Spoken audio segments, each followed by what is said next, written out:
James Allen said, "You are today where your thoughts have brought you. You will be tomorrow where your thoughts take you."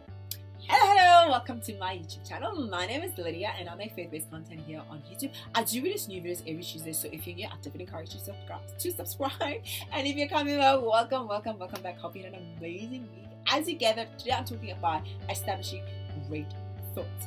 Because for better or worse, our thinking pattern, the thoughts that we entertain, will direct and guide the path and course of our lives. There's an interesting story in Numbers 13 where the Israelites, God had just taken them out of Egypt, and he gives them this promise that I'm going to give you this land. It's going to be flowing with milk and honey, and the people there were already expecting them to come. They knew that, like, okay, this land, Israel's God is amazing and this land belongs to them. They're expecting them.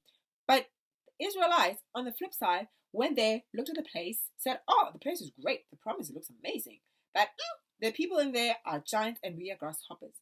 So they took on what their eyes saw as opposed to what God said. They saw themselves as grasshoppers and therefore became grasshoppers. The people there saw the people that were giants, but saw the Israelites as giants because of who God was for them. And flip side, both of them had certain ways of thinking, and the Israelites missed out on God's promise because how they saw themselves, and how they saw themselves began with that thinking pattern. So today, like last week, we were talking about establishing great habits, and the first habit that I really want us to take time to consider, and it's something that, yes, we talk about it a lot. I've made a few videos about how we speak and how we think, and there's a lot of talks out there, psychology podcasts and all things, and it's important. I study psychology and I know the importance of it, and I never stop studying it or taking, because I know it's so important, and it's not something that you can take for granted that it will happen automatically. And Philippians, Paul said, "Finally, brethren, whatever is true, whatever is honorable, whatever is right, whatever is pure, whatever is lovely, whatever is of good repute, if there's any excellence, and if anything is worthy of praise, dwell on these things." The word dwell does not speak of just reading it or thinking about it. We have to be, it speaks of intentionality. It speaks of to deduce, to reason, to calculate, to ponder, to deliberate. It implies to think about a matter long enough to take into account its character and realize its implications for your life. Are you dwelling on things that are lovely? Are you dwelling on things that are praiseworthy? Are you dwelling on things that are excellent? Are you dwelling on things that are pure? Are you dwelling on things that are true? Or are you dwelling on things that just come and fly?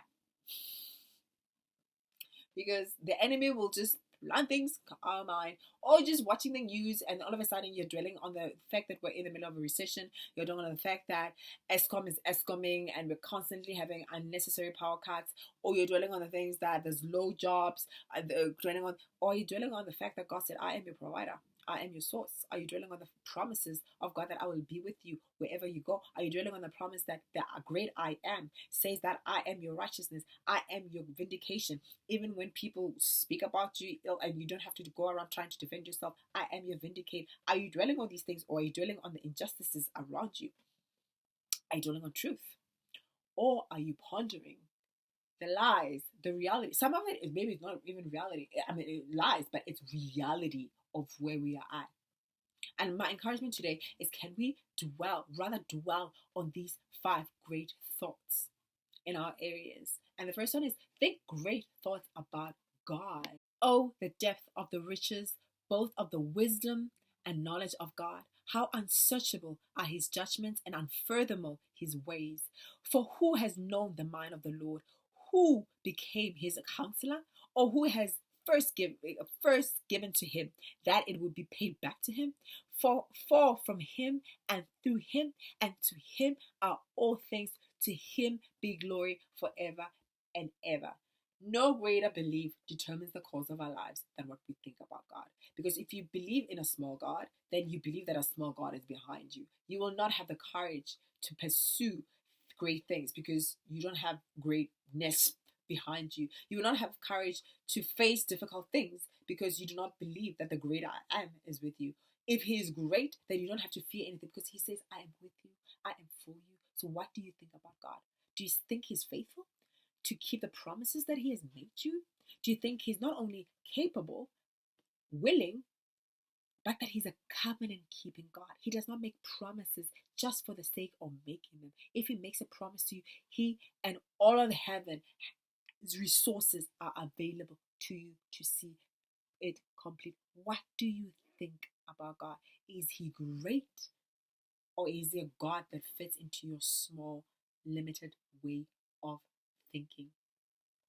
And the next most important thing or area is think great thoughts about yourself. In Zephaniah it says, the Lord your God is in your midst. The mighty one will save. He will rejoice over you with gladness.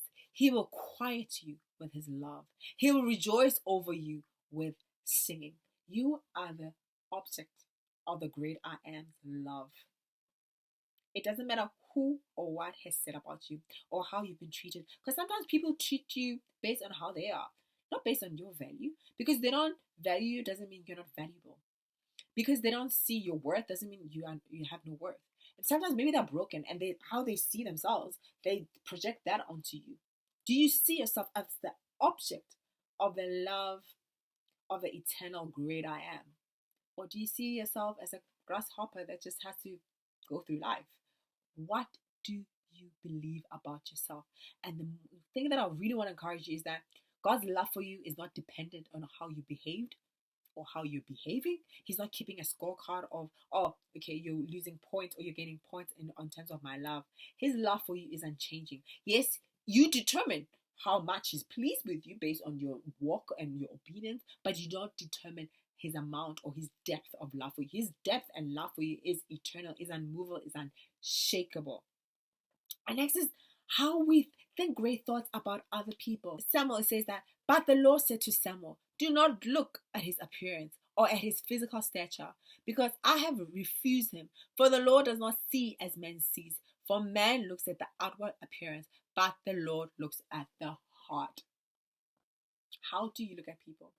Are you impressed with people based on what they look like or sound like? Or do you have the eye of the Lord? Do you see the heart? Because you may be missing out on great relationships, great friendships, because you are perceiving on how it looks like, as opposed to discerning the heart. And sometimes you may find yourself in disastrous situations because you're perceiving with the eye. It looks great, it glitters. But when you get closer, all that glitters ain't it. You may have forsaken gold, pure gold, because it maybe still needed some, purification. And you left gold and went about chasing brass, because brass was shiny, but it ain't gold. See the people in your world. See the people that God brings your way, the way He sees them, not just with a natural way of looking. Discern, have great thoughts about others, and have a discerning heart. Think great thoughts about life and the future. In Jeremiah, God said, for I know the plans I have for you, declares the Lord, plans to prosper you and not to harm you, plans to give you hope and a future. Other versions say an expected end, an expected future. God has great, has great things for you. Life is not about acquiring things. It's not about impressing. It's not about exploiting. It's about discovering God's agenda for us. God brought us on planet Earth for a reason and a purpose. And our main purpose is to discover that agenda and to walk it out. And not only to work it out, but to also realize that God has already divinely favored a future for you. You have a future that God desires for you. You don't have to fear what is around you right now. The reality is, like, you know what? There's certain things that come at us. There's certain situations. Like last week I spoke about, taking responsibility even when it's not your fault that you're down. Sometimes we go through things that are painful, things that come at us and they were out of our control, but now we're finding ourselves having to figure it out, having to rise up, having to take the responsibility of getting up. Get up knowing the great I Am is with you and for you, and He has an expected future for you at hand. Believe that regardless of the noise of recession, regardless of the noise of how the situations maybe in your country are going down, how the world is going, the global climate situation, and how everything is out of chaos. There's heat waves, there's thunders, there's water shortages, there's extreme flooding, all of these things. Trust and believe that God has a great future for you. Believe that you have a great life ahead of you. And regardless of what you have to overcome now, a great future awaits for you. Walk it out. Know God's plan and agenda for you and walk it out. Knowing He is for you, He is with you. And it doesn't mean that you're not going to face challenges along the way because God favors you. It just means that you don't have to face it alone. It just means that all of heaven, you have the mind and the wisdom of Christ available to you. You don't have to go at it just like everyone else. Think great thoughts. Expect great things for your future. And lastly, think great thoughts about challenges, which ties into what I'm saying. Think great thoughts about challenge. Pain is part of life. It's just part of existing. It's just, we will go through painful things. I'd love to promise you that you won't, but pain is part of life. But suffering is a choice. Suffering is the result of thinking that what you're going through will never change. Pain is an impact, like when you get hit by a car, or it's impact. But suffering is how you think about that impact. Are you thinking that this is permanent? Are you thinking that I will never be able to get up?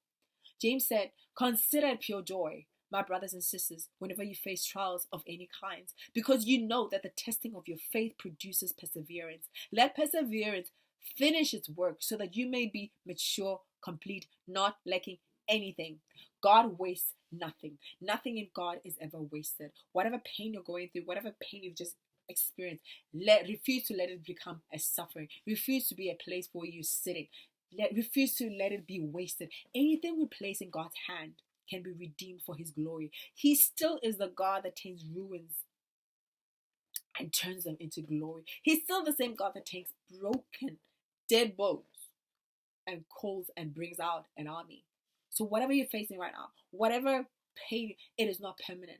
And I'm not just saying it. I really felt in my spirit to stress this. Whatever you're going through right now is not permanent. Refuse the lie of the enemy that you are stuck for good. You are not. And I leave you with this word.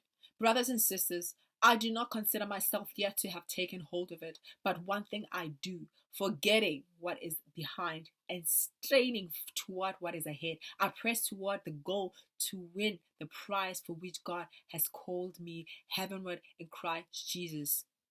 What do you need to let go of? What is weighing on you that you need to let go of? And what is your current mental diet? Because what you're eating determines what you think. Are you eating God's promises? Are you eating positivity? Or you just, there's a study where they did like check what impact 5 minutes of bad news has on you. You can spend the rest of your day or your week miserable because of 5 minutes of watching bad news or hearing bad news. What is your current mental diet? Are you intentional about it, or are you just allowing it to happen? And what is your current emotional home? And are you happy with it? Because I promise you, it is a result of your thinking patterns. Are you thinking great thoughts about God, about yourself, about others, about your future in your life, and about the challenges you're facing? Or are you settling for what just seems hard now? Don't let a moment, a season of pain, become a lifetime of regret for you because you settled in a time of pain. Rise up. You can, you will have an amazing future and season ahead of you. I love you. I pray for you always. I honestly pray for you daily because I care about you. I really, really care about you. And I pray that you stay the course. I want to see you in heaven one day and be like, yes, we did this thing together. We finished well together. Stay strong, stay encouraged, and encourage others in your world as well. A lot of people are going through some challenging things, and some of them thinking this is permanent. Encourage them that it's not permanent. They can get up and have an amazing future. Love you.